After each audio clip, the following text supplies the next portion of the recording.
2008 में दिल्ली विधानसभा चुनाव में बहुजन समाज पार्टी ने 2 सीटें जीती थी और 2008 के बाद से लेकर अब तक बहुजन समाज पार्टी दिल्ली विधानसभा चुनाव में कोई भी कमाल नहीं कर सकी है। बल्कि अगर हम आंकड़ों पर नज़र दौड़ाएं तो 2008 में बहुजन समाज पार्टी दिल्ली की 2 विधानसभा सीटों पर कामयाब रही थी और उसके बाद लगातार उसको पराजय का सामना करना पड़ा और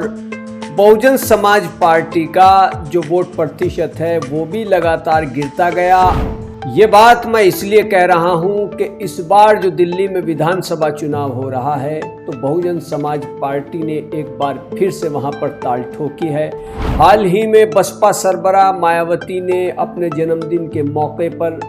दिल्ली विधानसभा चुनाव का जिक्र किया और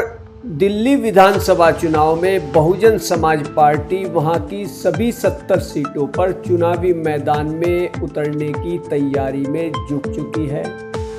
कई सीटों पर बहुजन समाज पार्टी ने अपने प्रत्याशियों के नाम का ऐलान कर दिया है और कई सीटों पर प्रत्याशियों के नाम की घोषणा होनी बाकी है। बहुजन समाज पार्टी के जो नेता हैं वो चुनावी मैदान में किस्मत आजमाने की तैयारी में जुट गए हैं और बहुजन समाज पार्टी के जो दिग्गज नेता हैं जिन पर पार्टी में बड़ी बड़ी जिम्मेदारियां हैं वो दिल्ली विधानसभा चुनाव में बसपा को मजबूत करने के कवायद में जुट चुके हैं। तो यहाँ ये बात कहनी बहुत ही महत्वपूर्ण है और इस पर सभी की नज़रें भी टिकी हुई हैं कि दिल्ली विधानसभा चुनाव में जहां पर अरविंद केजरीवाल एक बार फिर से वापसी की उम्मीद कर रहे हैं, जहां पर भारतीय जनता पार्टी चुनावी मैदान में कामयाब होना चाहती है, जहां पर कांग्रेस भी मुख्य मुकाबले में शामिल है, तो वहां पर बहुजन समाज पार्टी की एंट्री हो चुकी है और लगता है कि बहुजन समाज पार्टी दिल्ली की सभी विधानसभा सीटों पर चुनावी मैदान में ताल ठोक सकती है। जहां तक भाजपा और